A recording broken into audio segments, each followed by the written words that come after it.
Ladies and gentlemen, welcome to this another podcast. This is an exciting story for one of my students named as Thokchom. This is a success story which he has been working so hard for the last 60 days. But after completing 60 days, he cracked his first sale in the hospital. So on the other side of the screen, we have my special student. His name is Thokchom. So Bisorjit, welcome to my podcast. So Bisorjit ki matang da hapitang intro macam to biro Bisorjit se huzi ke do birige adi kailam dei no family kya sui kitang Bisorjit ki matang kitang background matang mayam dam ta thambiro he na khang na ba Bisorjit kana no ado ai yo na di Bisorjit huzi koi Albass HBS ki huzi founder su are aduga mayam na Albass ki matang na khange hai tar ga su ko Albass ki Facebook Instagram im khat lo haptum ngani adubu Albass masamak tegi Albass ki matang da hapitang Albass se kailam dei no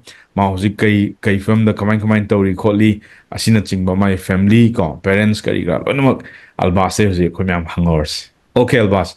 kitang nangi background gi samlopa maktang hero Albass kananos Ano maktada aigi mangda leibiriba aigi mentor Thokchom Surmangol buko ayang ikonon rumjari. Thank you. Amadi video asibu jebiriba ko nungsijaraba mayam puno pu ayang welcome to jari. Ngasi podcast asibu ko ngasi sindi bagi su ayang akoi gi mentor bu su aina thagat pa phunuk jari. No problem. Welcome. Matang asida ayaki ko ming laifam amadi ayaki popiba ko parents sing Yes. Chinenau singi maramda ai kras samlapna ai mayamda thamjage. Yeah. Yaki iming Thokchom Bisorjit ko online da Albass kaina su adum leibne aduga aya Bisnupur district ki manung sana leiba ko Nambon city jikisu manung da leiba koina ishoga kul adudagi ni yakse aduga exact point hajiragana ishok mai likai ko sida leijabani aduga ayaki parents ai pupiba ko ipagi mamingna Thokchom saw haina kawi aduga ai pupiba imana ko Thokchom maipak ko dibi haina kawi aduga ayaki isini naw manga sujayaba Albass ne kya manga ji manungda ayana midan ne haitare sa mayai pura ayaki batakta isi ani lay ko aduga aigi hek thangnana isan nupi amaga ai nupa tonba nupa amaga lay akoi manga very nice sumaina akoi halaniga iso haiba khungang asida ko awanungai yama mayuk narakanda ngasibo hingjari haitare sa very nice ado iche ani di yum pan bigarbo na traga Albass is yum pan bigarbo Albass te isi ani duju yum pankre aduga ya kek thanaba isanupi inongpa atomba moju loina yum pangre ithan ngare ithanda pandri haitare. Okay, family da zikle horize kanu hatane ba Bisorjit ado myam aina Albass ko jise akhoi gi training torp matam da Bisorjit yam mangi dana manasu Albass na kitang on thorp ne Bisorjit maming sa amaju yauri ba adiduna khoina Albass ne hena khangna bani na khoina Albass ko jai ko viewers myam ngobi ganu Bisorjit ka Albass ka amag hatang ne chap mane ado ngasi gi podcast da khoina Bisorjit Thokchom na sidabudi text budi ado Albass kitang hainagre ba aduna ne khoina Albass na ko jai se ado single oi na trojik sa Jeri sir single ne amta. Okay, ado single je kai hozik single haidi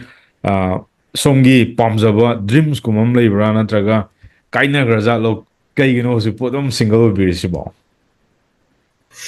ai sadum hajara ke sena ko ai life ta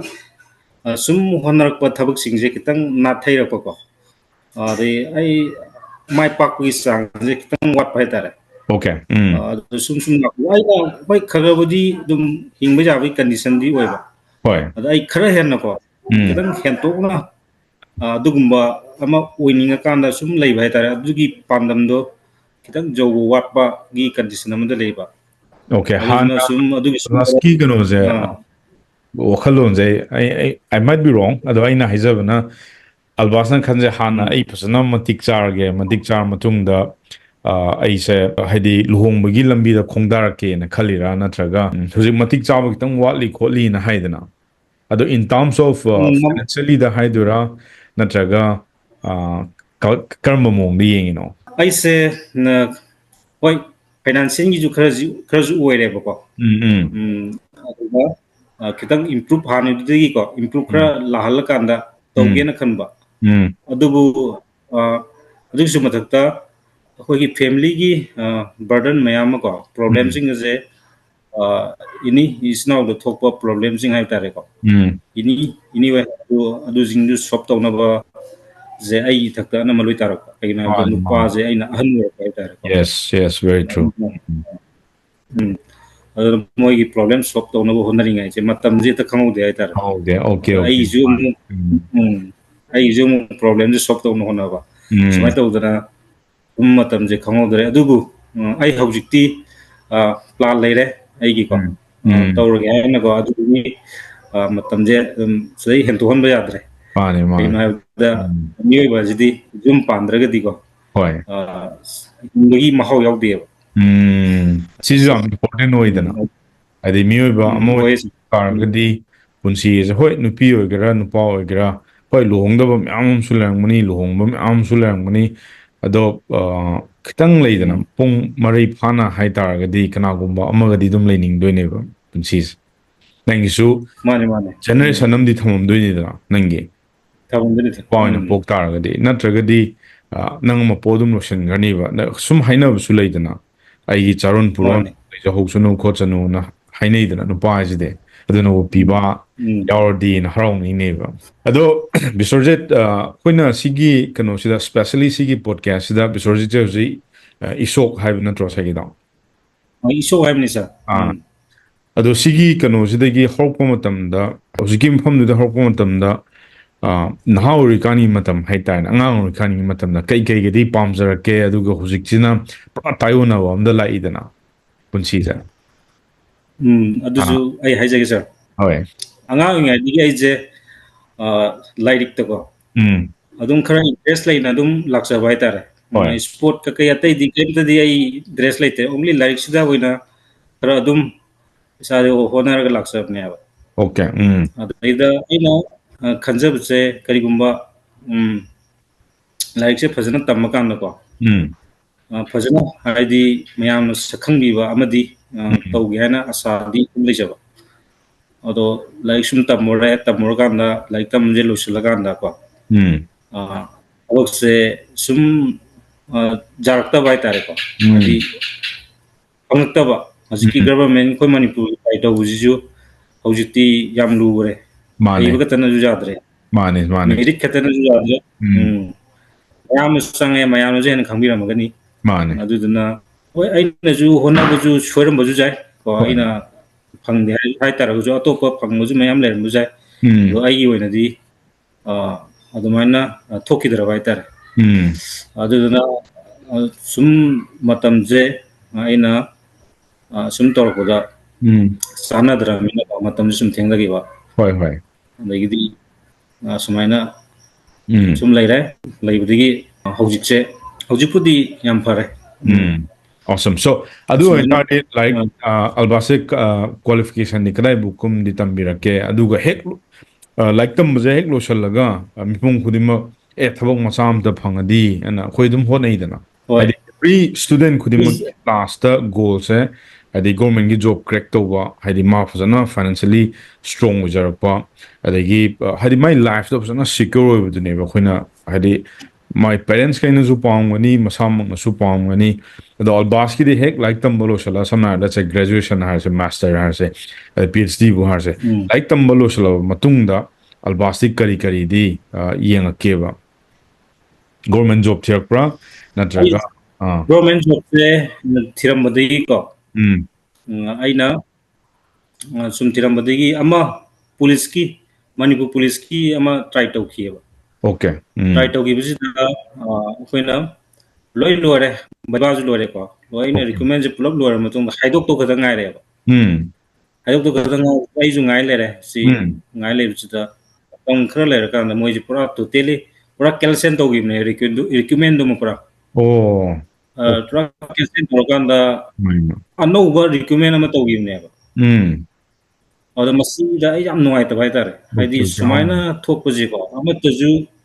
ꯊꯦꯡꯁꯨ ꯊꯦꯡꯅꯔꯛꯇ꯭ꯔꯤ ꯌꯥꯎꯗꯨ ꯌꯥꯎꯈꯤꯗ꯭ꯔꯤꯕ ꯃꯃꯥꯡꯗ ꯁꯤꯁꯦ ꯁꯤꯅ ꯅꯤꯌꯣꯝ ꯈꯔ ꯂꯥꯟꯕ꯭ꯔꯗꯤ ꯈꯜꯂꯤ ꯃꯇꯝꯗꯨꯒꯤ ꯀꯣ ꯂꯤꯗꯔꯁꯤꯡꯗꯣ ꯑꯩ ꯈꯤꯇꯪꯗꯤ ꯋꯥꯔꯧꯋꯤ Yes, yes. ꯍꯥꯏꯇꯥꯔꯦ ꯑꯗꯣ ꯃꯁꯤ ꯀꯛꯊꯠꯈꯤꯕꯁꯤꯗ ꯅꯍꯥ ꯃꯌꯥꯝ ꯑꯃ ꯍꯥꯏꯕꯗꯤ ꯀꯪꯉꯥꯎꯅꯔꯒ ꯑꯗꯨ ꯃꯇꯝꯗꯨꯗꯀꯣ ꯄꯨꯔꯥ ꯂꯩꯌꯦꯕ ꯑꯩ ꯌꯦꯡꯉꯤꯅꯦꯕ Okay, okay. ꯗꯤꯄ꯭ꯔꯦꯁꯟ ꯆꯠꯄ ꯃꯌꯥꯝ ꯂꯩꯌꯦꯕ ꯑꯗꯨ ꯃꯇꯝꯗꯨꯗ ꯑꯗꯨꯗꯨꯅꯀꯣ ꯃꯁꯤ ꯌꯥꯝꯅ ꯐꯠꯇꯕ ꯑꯗꯩꯁꯦ ꯑꯩꯁꯨ ꯋꯥꯈꯜꯁꯦ ꯅꯨꯡꯉꯥꯏꯇ꯭ꯔꯦ ꯅꯨꯡꯉꯥꯏꯇꯕꯗꯒꯤ ꯃꯊꯛꯇ ꯄꯩꯁꯥꯁꯨ ꯑꯗꯨꯝ ꯃꯥꯡꯉꯤꯅꯦꯕ Okay. ꯄꯩꯁꯥ ꯃꯥꯡꯉꯦ ꯑꯗꯒꯤꯗꯤ ꯑꯩ ꯁꯥꯎꯅꯤꯡꯕꯩ ꯂꯥꯛꯄꯣꯏ ꯑꯗꯒꯤꯗꯤ ꯑꯩ ꯒꯚꯔꯟꯃꯦꯟꯒꯤ ꯖꯣꯕꯁꯦ ꯇꯧꯔꯔꯣꯏ ꯍꯥꯏꯕꯒꯤ ꯋꯥꯈꯜꯗꯀꯣ Okay. ꯑꯩ ꯂꯦꯞꯈ꯭ꯔꯦ ꯂꯦꯞꯈ꯭ꯔꯀꯥꯟꯗ ꯑꯗꯒꯤꯗꯤ ꯑꯩꯍꯥꯛꯀꯤ ꯐꯤꯁ ꯐꯥꯔꯝ ꯑꯃ ꯂꯩꯌꯦꯕ ꯑꯩꯈꯣꯏ ꯕꯕꯥꯒꯤ ꯑꯗꯣ ꯂꯧ ꯄꯔꯤ ꯑꯃꯅꯤ ꯑꯗꯨꯗ ꯑꯩꯅ ꯐꯣꯔꯁꯟ ꯀꯥꯈꯠꯂꯀꯥꯟꯗ ꯁꯦꯝꯃꯀꯥꯟꯗ ꯑꯩ ꯉꯥ ꯐꯥꯝ ꯇꯧꯔꯦ It's very nice. ꯉꯥ ꯐꯥꯝ ꯇꯧꯕꯗꯤ ꯑꯗꯒꯤꯗꯤ ꯑꯩ ꯏꯝꯄ꯭ꯔꯨꯞ ꯂꯥꯛꯄ ꯍꯧꯔꯛꯑꯦꯕ ꯐꯒꯠꯂꯛꯑꯦꯕꯀꯣ ꯐꯒꯠꯂꯀꯥꯟꯗ ꯑꯗꯒꯤꯗꯤ ꯑꯩꯅ ꯑꯃꯨꯛ ꯃꯇꯝ ꯈꯔ ꯑꯍꯥꯡꯕꯗꯨꯗ ꯑꯩꯅ ꯑꯦꯁꯇ꯭ꯔꯣꯂꯣꯖꯤꯁꯦ ꯇꯝꯒꯦꯅ ꯑꯦꯁꯇ꯭ꯔꯣꯂꯣꯖꯤꯒꯤ ꯀꯣꯔꯁ ꯑꯃꯨꯛ ꯆꯠꯊꯣꯛꯑꯦ Okay. Okay. ꯑꯦꯁꯇ꯭ꯔꯣꯂꯣꯖꯤꯁꯦ ꯇꯝꯃꯀꯥꯟꯗ ꯑꯦꯁꯇ꯭ꯔꯣꯂꯣꯖꯤꯁꯨ ꯑꯗꯨꯝ ꯈꯔ ꯇꯧꯏ ꯐꯥꯔꯝꯁꯨ ꯈꯔ ꯇꯧꯏ ꯁꯨꯃꯥꯏꯅ ꯁꯨꯝ ꯂꯩꯖꯕ Astrology is palm. ꯂꯩꯔꯀꯥꯟꯗ ꯑꯦꯁꯇ꯭ꯔꯣꯂꯣꯖꯤꯁꯦ ꯃꯇꯝꯗꯨꯗ ꯑꯩ ꯌꯥꯝ ꯊꯋꯥꯏ ꯌꯥꯎꯅꯕꯨꯗꯤ ꯄꯥꯝꯒꯦ ꯑꯗꯣ Okay. ꯃꯇꯝ ꯃꯇꯝꯒꯤ ꯑꯑꯣꯟꯕ ꯍꯥꯏꯇꯥꯔꯦ Chumme, chumme. ꯍꯥꯏꯕꯗꯤ ꯀꯩꯅꯣ ꯍꯥꯏꯕ ꯃꯇꯝꯗ ꯍꯥꯏꯗꯤ ꯄꯩꯁా ꯃꯅꯤꯁꯤꯗꯤ ꯈꯔ ꯍꯦꯟꯅ ꯍꯦꯟꯅ ꯁꯨꯝ ꯇꯥꯟꯕ ꯁꯨꯝ ꯄꯥꯝꯈꯠꯂꯛꯏꯗꯅ Mane, mioiba oin ꯑꯗꯨꯅ ꯄꯥꯝꯃꯒꯗꯤ. ꯑꯗꯨꯅ ꯈꯔ ꯁꯨꯝ ꯍꯦꯟꯒꯗꯕꯁꯤꯡꯅ ꯁꯨꯝ ꯇꯝꯅꯤꯡꯈꯠꯂꯛꯄ ꯑꯗꯨꯗꯨꯅ ꯑꯗꯨꯃꯥꯏꯅ ꯂꯩꯔꯀꯥꯟꯁꯤꯗ ꯑꯩꯈꯣꯏ ꯀꯣꯔꯣꯅꯥꯁꯤ ꯂꯥꯛꯁꯟꯈ꯭ꯔꯦꯕ ꯃꯥꯅꯦ ꯑꯣꯀꯦ ꯑꯣꯀꯦ ꯑꯗꯨꯗꯤ ꯀꯣꯔꯣꯅꯥꯁꯤ ꯂꯥꯛꯁꯟꯈꯤꯕꯁꯤꯗ ꯀꯩꯅꯣ ꯃꯌꯥꯝꯁꯤꯗꯤ ꯉꯁꯥꯏ ꯍꯤꯁꯇ꯭ꯔꯤ ꯃꯌꯥꯝꯁꯤꯗꯤ ꯕꯤꯐꯣꯔ ꯀꯣꯔꯣꯅꯥꯒꯤ ꯃꯇꯝꯅꯦꯕ ꯀꯣꯔꯣꯅꯥꯒꯤ ꯃꯃꯥꯡꯒꯤ ꯃꯃꯥꯡ ꯃꯇꯝꯅꯤ ꯍꯥꯏꯇꯥꯔꯦ ꯀꯣꯔꯣꯅꯥꯒꯤ ꯑꯥ ꯃꯃꯥꯡꯗ ꯐꯤꯁ ꯐꯥꯔꯝ ꯇꯧꯔꯝꯃꯦ ꯑꯗꯩ ꯃꯣꯏ ꯑꯦꯁꯇ꯭ꯔꯣꯂꯣꯖꯤ ꯑꯃꯨꯛ ꯑꯥ ꯇꯝꯃꯦ ꯑꯗꯒꯤ ꯀꯣꯔꯣꯅꯥ ꯃꯇꯝ ꯀꯣꯔꯣꯅꯥ ꯂꯥꯛꯁꯜꯂꯛꯇꯣꯏꯅꯤꯗꯅ ꯂꯥꯛꯁꯤꯜꯂꯛꯀꯗꯣꯏꯅꯦ ꯑꯗꯨ ꯃꯃꯥꯡ ꯑꯗꯒꯤꯗꯤ ꯑꯩꯅ ꯑꯃꯨꯛ ꯄꯟꯕ ꯋꯥꯠꯍꯧꯕ ꯑꯃꯀꯣ ꯑꯩꯅ ꯍꯧꯖꯤꯛꯀꯤ ꯑꯩꯈꯣꯏ ꯐꯦꯃꯤꯂꯤꯒꯤ ꯀꯟꯗꯤꯁꯟꯒꯤꯅꯤ ꯃꯔꯛ ꯊꯠꯅ ꯑꯃꯨꯛ ꯁꯤ ꯑꯃꯇ ꯍꯥꯏꯖꯍꯧꯈꯤꯒꯦ ꯍꯣꯏ ꯍꯣꯏ ꯃꯇꯥꯡꯁꯤꯗꯀꯣ ꯌꯥꯏ ꯌꯥꯏ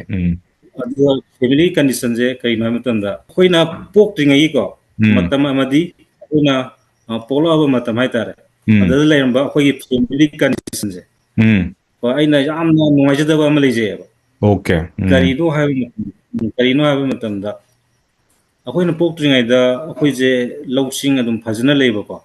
ꯑꯗꯣ ꯐꯖꯅ ꯑꯗꯨꯝ ꯆꯥꯕ ꯊꯛꯄ ꯋꯥꯠꯇꯕ ꯑꯃ ꯑꯗꯨꯝ ꯑꯣꯏꯔꯝꯃꯦ ꯍꯥꯏꯌꯦꯕ ꯑꯍꯟꯒꯩꯅ ꯑꯗꯨ ꯑꯣꯏꯔꯕ ꯃꯇꯨꯡꯗꯨꯗ ꯑꯗꯨꯒ ꯑꯩꯈꯣꯏꯅ ꯏꯊꯥꯏ ꯗꯥꯝꯁꯦ Loktak hydro electric power plant ꯄ꯭ꯔꯣꯖꯦꯛꯁꯦ ꯌꯦꯁ ꯌꯦꯁ ꯃꯁꯤ ꯂꯥꯛꯑꯀꯥꯟꯗ ꯏꯊꯥꯏꯗꯥꯝꯁꯤꯅ ꯑꯩꯈꯣꯏ ꯏꯁꯤꯡꯁꯦ ꯕ꯭ꯂꯣꯛ ꯂꯣꯏ ꯇꯧꯁꯟꯈꯤꯕꯅꯦꯕ ꯍꯣꯏ ꯕ꯭ꯂꯣꯛ ꯂꯣꯏ ꯇꯧꯁꯤꯜꯂꯀꯥꯟꯗ ꯑꯩꯈꯣꯏ ꯂꯣꯛꯇꯥꯛꯀꯤ ꯔꯥꯎꯟꯗ ꯂꯩꯕ ꯂꯝꯁꯤꯡꯁꯦ ꯏꯁꯤꯡꯅ ꯂꯣꯏ ꯊꯨꯝꯒꯠꯂꯀꯥꯟꯗ ꯍꯥꯟꯅ ꯂꯧ ꯐꯖꯅ ꯎꯔꯝꯕ ꯑꯗꯨꯒꯤ ꯂꯝꯁꯤꯡꯗꯣ ꯂꯣꯏ ꯏꯁꯤꯡ ꯊꯨꯝꯃꯀꯥꯟꯗ ꯂꯧꯁꯤ ꯂꯣꯏ ꯃꯥꯡꯍꯟꯕꯅꯦꯕ ꯑꯣ ꯂꯧ ꯑꯃꯠꯇ ꯎꯕ ꯌꯥꯗ꯭ꯔꯦꯕ ꯑꯗꯨꯗꯒꯤꯗꯤ ꯏꯊꯥꯏꯗꯥꯝ ꯍꯦꯛ ꯂꯥꯛꯈꯤꯕꯗꯒꯤ ꯏꯊꯥꯏꯗꯥꯝ ꯍꯦꯛ ꯂꯥꯛꯈꯤꯕꯗꯒꯤ ꯂꯧ ꯎꯗꯕꯗꯨꯅ ꯑꯩꯈꯣꯏꯁꯦ ꯁꯨꯝ ꯋꯥꯊꯔꯛꯄꯅꯦꯕ ꯑꯗꯒꯤ ꯁꯨꯝ ꯋꯥꯊꯔꯀꯥꯟꯗ ꯑꯩꯈꯣꯏꯅ ꯍꯦꯛ ꯒ꯭ꯌꯥꯟ ꯇꯥꯔꯛꯄꯗꯀꯣ ꯑꯗꯨꯝ ꯋꯥꯔꯒ ꯂꯩꯔꯝꯃꯦꯕ ꯑꯣ ꯑꯗꯨꯅ ꯋꯥꯔꯒ ꯂꯩꯔꯝꯃꯦ ꯂꯥꯏꯔꯤꯛ ꯇꯝꯕꯗꯁꯨ ꯌꯥꯝ ꯋꯥꯅ ꯑꯗꯨꯝ ꯍꯧꯔꯛꯑꯦ ꯁꯨꯃꯥꯏꯅ ꯇꯧꯗꯅ ꯁꯨꯝ ꯂꯥꯛꯄ ꯁꯤ ꯑꯃ ꯂꯩꯔꯦ ꯂꯩꯔꯕ ꯃꯇꯨꯡꯗ ꯑꯩꯅ ꯍꯧꯖꯤꯛꯀꯤ ꯄꯨꯂꯤꯁꯀꯤ ꯍꯥꯏꯕꯗꯨꯃꯨꯛ ꯇ꯭ꯔꯥꯏ ꯇꯧꯕ ꯑꯗꯨꯗꯣ ꯑꯃꯨꯛ ꯌꯥꯗꯕꯗꯒꯤ ꯐꯤꯁ ꯐꯥꯔꯝꯗ ꯑꯃꯨꯛ ꯑꯣꯟꯊꯔꯛꯄꯀꯣ ꯑꯁꯨꯝꯅ ꯑꯦꯁꯇ꯭ꯔꯣꯂꯣꯖꯤ ꯇꯝꯕ ꯁꯨꯃꯥꯏꯅ ꯃꯔꯤꯁꯦ ꯁꯨꯝ ꯂꯥꯛꯑꯀꯥꯟꯗ ꯍꯧꯖꯤꯛ ꯀꯣꯔꯣꯅꯥꯒꯤ ꯃꯇꯝ ꯂꯥꯛꯄꯁꯤꯗ ꯑꯩꯒꯤ ꯐꯤꯁ ꯐꯥꯔꯝꯗꯨꯁꯨ ꯒ꯭ꯔꯣꯠꯁꯦ ꯍꯥꯟꯅꯗꯒꯤ 50% ꯍꯟꯊꯔꯛꯄ ꯑꯣꯀꯦ ꯑꯗꯒꯤꯗꯤ ꯑꯩꯒꯤ ꯑꯦꯁꯇ꯭ꯔꯣꯂꯣꯖꯤꯁꯨ ꯈꯔ ꯑꯗꯨꯝ ꯀꯩꯅꯣ ꯇꯧꯗꯕ ꯍꯥꯏꯇꯥꯔꯦꯀꯣ ꯌꯥꯝꯅ ꯏꯝꯄ꯭ꯔꯨꯞ ꯑꯣꯏꯗꯕ ꯑꯗꯨ ꯇꯥꯏꯃꯤꯡꯗꯨꯗ ꯑꯩꯅ ꯑꯇꯣꯞꯄ ꯀꯔꯤꯅꯣ ꯑꯃꯒ ꯁꯨꯝ ꯌꯦꯡꯅꯤꯡꯉꯛꯄ ꯍꯥꯏꯇꯥꯔꯦ ꯃꯥꯅꯦ ꯃꯇꯝꯁꯦ ꯈꯔ ꯐ꯭ꯔꯤ ꯂꯩꯕꯀꯣ ꯃꯗꯩꯗꯨꯗ kari jige na khanma matam jaina sum mobile da sum thiba matam jida ko internet da sum thiba sum da stock market na ma ain thengna yaba stock market ko India gi ni hoi hoi na stock jain na phajana tamme tamma kana sahi ani muk tamme tamja ai je sangjan mangam dre yaba kena mai pa na ba lambi sangam ba su ngam dre ta do ai niyom sum ni thambe kena da step kalaga jam tawraga di ai satte ba yes yes step 1 da adum ina bne ba ado ai paisa sida mang ba jidi aina tamjabagi lising kuntha mukti mange adu ta ju aina mung ta 10,000 ahum laktang hapne ba 10,000 na sum tamba jai ba ma adu ju jarak ta budi aina masigi aingon da kitang awaba oire masidi aina tammaga budi haigani adubu sahi manga taramukti sangma yawi condition nain ure ba okay adu yamna sanga gai pesa sudan tandragadi aingonda problem mayam lakani khanmadi ko aina masije nataba atopa we amuk jenga ge na aina amuk khalle khallaba matung jida aina kari tawsige na khalak jida aina amuk hoji matam jiga ko trending haji matam jida sanaba skin jine aina tamnar ko duis yes yes stock Kubani market thengadriganda omar kui thale kubani thengadriganda Albass torme fish farm torme astrology mu torme imu stock market mu tore adagi anything else eke to biramge kubani thengadri mamange haitar stock market torme adu matung deidi stock market ki matung deidi ko ai kendo lak digital marketing do lak kodru ne ba kena ba aina khangja bje aina sum jeng matam da digital marketing gi ways da sanga gadi aina hauski matam jiga chuna ba aina khara taningi bisi dum singmang ngambani habigi wakhalo ma dum leija ba tar mai kai na matam da digital marketing ha matam da online marketing gi ideas dum lei ba ingon online da post jong ta gadi hadi ingon da khudong cha ba henna laigani habigi ingon da kitang thajaba ma phang bai tar okay adudagi aina thire tamjaba mi je koi Manipur hanti aigi mentors oigadaba aigi tamgadaba oja ji kram oiduna sum ti da koi Manipur sum phang dre ama udre udabadagi dagi aina Google sta khasum jenge aduji sum jengjaba khatani mamut ta khangpote amta jenge gyan ta pote sum jingjari wa jini pamjabagi adi 이 마람다 파즈나주 하이브주 아무 야우데 야우르고주 마무탄 칸데 hoi 수마이나 라이라바 마탐시다고 양나 코이 야기 코이 마야무사 데바가비 하이바 마기 유튜브 마지enge 유튜브 스마지enge 마기 one day ki 3 hours ki ama ko 100 rupees 100 rupees pay organa 3 hours ki course sama ko 3 hours ki webinar mana silleba 3 hours jawre matung da talai ado sum tai khara budi gyan tai khara na gyan ta de sum na tare ba mana tar matung last da mana harije 3 days ki ko March ta ai koi January ko jawne ba okay January adu jawne January hanak chahi 2024 gi January da okay adu jawne ba adu jaw kanda mana February da 3 days ki magi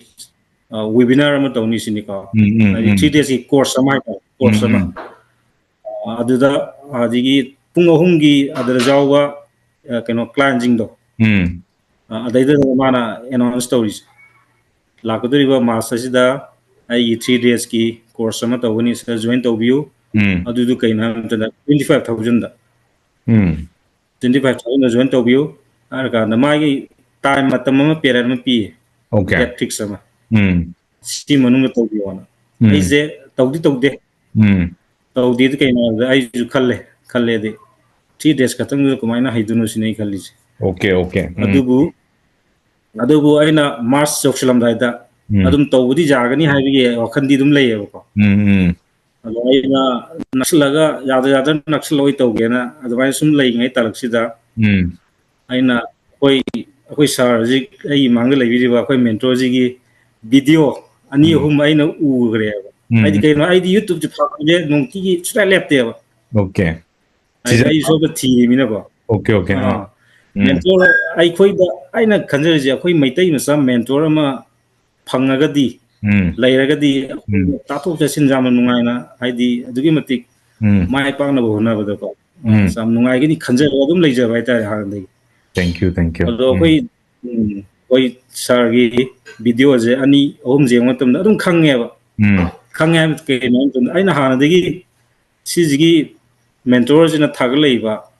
adagi hairi se akoi gi aseng mentor ma oigani oro ya se jeng da dum khange ba dum khange ba adu jana aina phajna adumai khalla kanda sar gi WhatsApp group ta join tawre matung da aina sar gi 7 days ki 7 free days ko free marketing challenge. challenge adu ha nai join tawje Okay. Very nice, very nice. Ado hojiki haidi thiba ma leptabase si miyoibada aduki matik kanagani ko research so leptaba thijanba khangjinba knowledge tanjanba si mangjaba leitedana laite sa aduga khoida ai sai matang jida ina hajiding mudi ko akhoina mentor thiba se chukimati yam luiyeba hosgi matamda khoigi right id qualified oyba ko afaba experts mentor kadai leibage habsi si hana koi khangmam darkar oyeba yes, yes, very true. masi khoina khangda niom chumna ko हारिबसी खंदब तारगदी अखोइद को मतम मांगबा अवाबा माइ पाक्ता हाइबदु Soin ओइगनेबा उदुना ngasi aina ko mai paksari basi ai nate aina matamduda fazana ko mentor ama nium chumna afaba ama khangi bagi koina chena ba koi mentor Thokchom Surmangol ko asi aina afaba ama oigani haina khangi du adu chumna khangi bagi ai ju haji ma'am थोड़ा अना माइ पाक है फंजरीने Thank you, thank you, Albass, thank you. Albass, aiju adumaina chap manana aiju haidi aina hol ko tam ayuna mukitang mamang chakhalaga 2013 14 15 16 17 mo har seba matamduda aiju yeng khibana ngusi nangi face ma lakhibado Manipur sida ko sigi internet ki landscape sida thokto mi khraw dile do aina kitang pamjaba aina tamningi ba skill jidi hek like da ba haita leidana sum internet sida foreign countries mayam budi tawni ado khoi Manipur da di si internet ki chang je yam neme matam 2013 14 gi matam gi wari ni ko ai ja neme sa ado si internet ki web ama zab long la ki bja khoi gi corona gi matam se mani sum khoi gi online gi course school college na zo khoi gi zoom da google meet da sum tong na re da na हानदी मणिपुर दी स्माइना internet तक class ताक्तना द internet तक कोई class का तौरतना coaching का तौरतना सी कुइद्री ना हाइजनिंगीबा माने सुमे ममांग दी ऑफलाइन गातनी दना यामना तौनैसा माने ऑफलाइन गातनी दे मीनासु ऑनलाइन अनौबजु ओइबनिना ज्ञान दाबजि खितंग वाटलेबा अदुगा नंग हाइदुदी याम चुमी को मणिपुर दा थीबजि खितंग वाई अदो आई mentor ko aizu aingon da takbir kiba Siddharth Rasekar lei adigi ma lor matung ai rajib talreja na hujik lai duna business ki matang san tam eva hoi adu lor matung da mo ai US da mo ai mentor big strides adi Russell Brunson Pat Flynn ko Grant Cardone mo gi coaching mayam da pasa thi dana ko mo gi di akhoi gi na nungdang or kan mo gi na mo ayuk neba adi pasa na tayo ni ado ahing do dum tumaktabna yam mani aduga yam wagi okpadadi sargi power jai khanjida kena da hoje 7 days to jawba matung do ko abdi 7 days da koi phajna digital marketing ji knowledge se koi phajna image sama lairabne ba koi mind da laira matung da sarna 7 days da takki bi ko adi smart oina takki ba adugi agi thawai jauna ko koi sa jing se haidaba jade khangdaba jade haina phajna care lobi rakan takki ba adu sugi mati aina sarbu thagasari. Thank you, thank you. That means a lot. aduga sargi hanba leitaba thawna ama aina uye wab leitaba aidi kai no matamda aina sum khanba matamda koi manipur da leiriba youth singje masigi problem jigi khalaga na sarna magi khudumana job chi ko seng harabada job ki ngata ne job ki problem masi je fazana solve tawbirege khanbagi wakhalon oigini khanje baina thoyak sang yauna fazana ka tho kana fazana tawai tare ahing nungdang khakti ko fazana aina uje aina khalle sa je karam matam nu mijano karam matam nu hagoli jano aina khalle pung ani hum ta koi course to we ado ayuk ngata du dum leirame ado na ko masigi thawna ji akoi tamjaningai masak ma pura oire koina masi koina haina hanba ngamtaragadi aski mati sarna ji oiri film je sima koi jobo ngamgani aina ai wakan dai leje aita. Thank you, thank you, Albass. Albass aiju ko ai aingon tambir ke bai oza myam dugi moigi lifestyle de moina discipline naina thabak tor kiba de moina kamain tor horoki kamain tor hadi time management hai tarne sigi poche khoina time management je kayuma hayodragadi ko pasana sindok sindin de amna maru oeba ado kayumba aina sida time je pasana manage tawba ngamdragadi ko business tawba kitang akaiba makani hoi aduga energy lake na hai targadi myobe punchida khoina kayumba ko yamna pamjana adum waba khangdege thabak torke na hai targadi nangna tawjariba nangi thabak natraga nangi business lo tamo thawai hakchang je luptom darkar dai yamna passionate hadi oiba hadi leidana aina tawjai jida hadi waba khangtaba am yorkini sum ta aga nungai khalakwa hai tar asai topic to ro adagi sana khotna do ro aina yamna pamjaba amduda ai pung train thoi trong do ngang so dum ai ngangre life ta spread da ado waba je kya ai khangte kaino aina yam pamjarubnina aidi sumana sarna ngang jai ampu thene drieba sang hai ta 24 hour ga ngang ga jawgre ai sum jeng ado samthi thagale sa adona sarna ningjabadu so thumgani maram di kaina akoi jo ji group oina sarna haji sargi mating digi ko akoi jo mai pang sangeli se isi akoi sargi mating yaudragadi akoi ngammo mani thank you ko ai jo hek aina hek namge ko ai nonda dum ko aina ngamjariba ko aina taksaba yaba aina tambiba yaba di ai lonma ai taksaramge ba aduga Albassna sigi kano ja khoi Asksur Academy manungda changa matungda ko kari di change laki ge ba Albassna hade hana smaina internet ta mino ji hainari ba khonari ba internet ta haidi pasa tanbiya de hade scam zu myam lei khre na khoi internet hai ba sida di bu yong phat bu jong ni mix ne ba lei ja ado viewers myam zu ko ngasigi kano je da podcast da yengbi matungda internet ta niom chupna zu yam nuaina zu hadi yumda dum leina koi ai thabak to bi pesa tan bi natra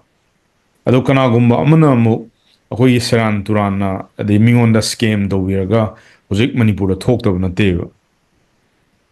ado Albass wakhalon di sigumba mayam sida gi kamaina ngakthokani leidana ade hawleiba hojik igi digital marketing gi era sida laiba leidana sai ga haibdo mentor je pasana khalodragadi asai magi lambi je fellow be chance am wange sa jamti wang yam ti wange dana aduga hana hujikan di ko mi thi bisu yam wai laizu laide ko man scam yam le re wajikti yam tin lay scam je roibine ado albas ki ne advice oina laidana albasu hana tigla in research to matam da combine choose to ba code ki ba ado ngasi ge hogula iba youth me am je ju albas ki advice hai tare ne ko albasu ai pizage client ju phangabani na albasu tigla in si stage ron lan ba yaroi mani mani maroina ai akoi manipur da leibiri ba ko youth sing gi oina ai makoi gi hana bi dang tai me am da youth sing da ai haijage kari no matam da hauzik hauzik laiba youth sing gi oina di khwadigi laiba phaba ba tar khudong chaba matam ne ba hauzik se kari no matam da akoina koi manipur da digital marketing gi lambi asida ko kong thangjange hai taragadi akoina aina mamang da jo hai jakare akoina afaba niyum chumba expert fajna ko khang heraba mentor ama darkar oya absolutely ado akhoi manipur laibra laitabra haibsi aina haijage ba akhoi manipur laire ba hoji laire matang thagi mamang da di leiram de ko leiram de adu hoji laire lairabanina youth sing je wani ngai kasu oidre kaina mitumda aina masi sinda pangai haijin bi wanate seng na ko akoi gi mentor si hoji hoji sahi amda ko 1.5 crore je fazna tamba ngamaba adugumba misak amane ya adugi simatakta akoi manipur da hoji hoji adum fazna akoi fazna niyom chunna takpi tambiraga manipur di sagi kahana khandre mamse kaina mitumda akoi mentor akoi ada kaina akoi bu hai hora lore khangwa lore haiduna ko adi mi oi hora lore aduna fazna thoyak sang jauna takpiye khudamina akoi group tegi ko azik mai pa kiba mi mamang da akoi brother nikes leramani oram thang ai lere mas group ne ba saida akoi na niyom chumba chumdaba afaba mentor karino habse season dum taksara ne aina pangai haijin nate yes adu simatakta akoi na azik mai paksari besi akoi na niyom chumna haidi karam mentor no haidi afaba mentor habi tare ko akoi bu panthungbam jauna puraga chappi gedaba adugma mentor karam na akoi na niyom chumna khangi begi ko akoi na masi akoi aziki akoi stage si joba ngamini ada akoi na niyom chumna khalam daba taragadi akoi hazik lairba stage si joba ngamoy yes adugisu matakta mentor afaba ma khalane ba ko kasumba ma niyom chumba akoi gidi hazik ai mangda lebi ba akoi mentor Thokchom Surmangol ji oire akoi mentor jina takpirak pa blueprint mayam skin mayam sing je akoi na fazana khangna ba hona gadam ne fazana naina gadam ni aduga aikoi da thaja ba ma thamgadam ne yes adi mentor jina taiba skin sing si season raga aina pamiba goal asi 100% jawguni aina isada believe tawdam ne exactly very true ko sigi wai dum aingon zu ko ai zu mentor Russell Benson na haje magi mastermind yom tamda smaina haiba ko noina ai thajar la abani na aina tawjaiba process ju noi myam ju thajabiyo na haibneba adu nangna sigi process se thajadagadi mai pakpa matamda nang tang mami samaka oigadra or wakhal da chamam na kaniba mane sa aduga aina aigi mentor choose to matamda aina chatkadaw lambi do madi already low grebe du lambi do Russell Benson na haise he is a funnel ko funnel gi lai gumne ado aizu mai mastermind yaw ko matamda adumaina khudeju haibi haidi nangna aibu thajar la as a coach oina thajar la amina aina tawjai project nang 100% thajabiu natragadi oiroina dum day number 1 na haibi bismaina aduna khoiju khangjari je sarna haibi ko adu dai kawbuli ta aduna ai dum ningjang alai bai tar aduga mu akoina kari gum saijida mentor choose tawba niyom chumna tawdraba ꯍꯥꯏꯔꯤꯕꯁꯤ ꯑꯩꯈꯣꯏꯅ 100% belief ꯇꯧꯗ꯭ꯔꯕꯀꯣ ꯃꯁꯤ ꯑꯣꯏꯇꯥꯔꯒꯗꯤ ꯑꯩꯈꯣꯏ compulsory ꯃꯥꯏ ꯄꯥꯛꯄ ꯁꯨꯡꯉꯝ ꯉꯝꯃꯔꯣꯏꯕ ꯃꯥꯏ ꯄꯥꯛꯂꯛꯄ ꯌꯥꯏ ꯑꯗꯨꯕꯨ ꯃꯥꯁꯦ ꯌꯥꯝ ꯋꯥꯔꯅꯦꯕ ꯑꯗꯨꯒ ꯑꯃꯨꯛ ꯑꯩꯈꯣꯏꯅ 100% ꯕꯤꯂꯤꯞ ꯇꯧꯔꯦꯕꯀꯣ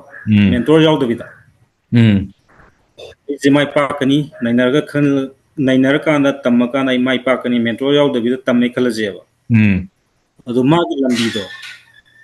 ꯑꯋꯥꯕꯅ ꯄꯤꯛ ꯊꯟꯒꯅꯦꯕ ꯍꯣꯏ ꯃꯥꯏꯗꯤ ꯄꯥꯛꯂꯛꯄ ꯌꯥꯏ ꯃꯥꯏꯗꯤ ꯄꯥꯛꯂꯛꯄ ꯌꯥꯏ ꯑꯗꯨꯕꯨ ꯃꯇꯝ ꯆꯪꯒꯅꯤ ꯑꯋꯥꯕ ꯃꯌꯥꯝ ꯊꯦꯡꯅꯒꯅꯦꯕ very true very true ꯈꯨꯗꯝ ꯑꯣꯏꯅ ꯍꯥꯏꯔꯕꯗ ꯑꯩꯈꯣꯏꯅ ꯆꯤꯡꯗꯣꯜ ꯑꯃ ꯀꯥꯅꯕ ꯍꯣꯠꯅꯕ ꯃꯇꯝꯗꯀꯣ ꯑꯩꯈꯣꯏ ꯑꯁꯣꯡꯕ ꯍꯥꯏꯗꯤ ꯅꯥꯄꯤ ꯁꯤꯡꯅꯥꯡ ꯃꯌꯥꯝ ꯂꯩꯔꯦꯕ ꯃꯥꯅꯦ ꯃꯗꯨ ꯑꯩꯅ ꯏꯁꯥꯅ ꯂꯝꯕꯤꯁꯦ ꯁꯦꯝꯖꯔꯒ ꯑꯃꯨꯛ ꯌꯥꯜꯂꯒ ꯁꯦꯝꯖꯔꯒ ꯁꯨꯝ ꯀꯥꯗꯣꯏꯅꯦꯕ ꯑꯗꯨꯗꯤ ꯑꯗꯨꯛꯀꯤ ꯃꯇꯤꯛ ꯑꯩꯉꯣꯟꯗ ꯑꯋꯥꯕ ꯑꯣꯏꯗꯣꯏꯅꯦꯕ ꯑꯗꯨꯒ ꯃꯦꯟꯇꯣꯔ ꯑꯃ ꯌꯥꯎ ꯇꯥꯔꯒꯗꯤ ꯃꯦꯟꯇꯣꯔꯗꯨꯅ ꯑꯩꯅ ꯆꯠꯀꯗꯕ ꯂꯝꯕꯤꯗꯨ ꯐꯖꯅ ꯌꯥꯠꯊꯣꯛꯄꯤꯔꯒ ꯃꯇꯣꯟꯕꯨꯛ ꯊꯝꯕꯤꯔꯝꯗꯨꯅꯦꯕ ꯑꯗꯨꯒꯤꯁꯨ ꯃꯊꯛꯇ ꯑꯩꯒꯤ ꯈꯨꯠꯁꯦ ꯄꯥꯏꯔꯒ ꯆꯤꯡꯈꯠꯂ ꯑꯗꯨꯝ ꯆꯠꯈꯤꯗꯣꯏꯅꯦꯕ ꯃꯥꯅꯦ ꯑꯗꯨꯗꯤ ꯑꯄꯟꯕ ꯑꯃꯠꯇ ꯂꯩꯇꯦꯕ ꯑꯗꯨꯅ ꯑꯋꯥꯕ ꯌꯥꯎꯗꯅ ꯃꯇꯝ ꯆꯪꯗꯅ ꯃꯦꯟꯇꯣꯔ ꯅꯤꯌꯣꯝ ꯆꯨꯝꯕ ꯐꯪꯕ ꯇꯥꯔꯒꯗꯤ ꯑꯩ ꯀꯝꯄꯜꯁꯔꯤ ꯑꯗꯨꯝ ꯃꯥꯏ ꯄꯥꯛꯄ ꯂꯝꯕꯤ ꯍꯥꯏꯕꯁꯦ ꯌꯥꯝ ꯊꯨꯅ ꯑꯩ ꯑꯣꯏꯕ ꯉꯝꯒꯅꯤ ꯁꯤꯃꯁꯨ ꯑꯩꯅ ꯍꯥꯏꯖꯅꯤꯡꯕ Thank you, Albass. Very nice. Ko yam tina chummi. Ko ꯍꯧꯖꯤꯛ Albassna ꯍꯥꯏꯗꯣ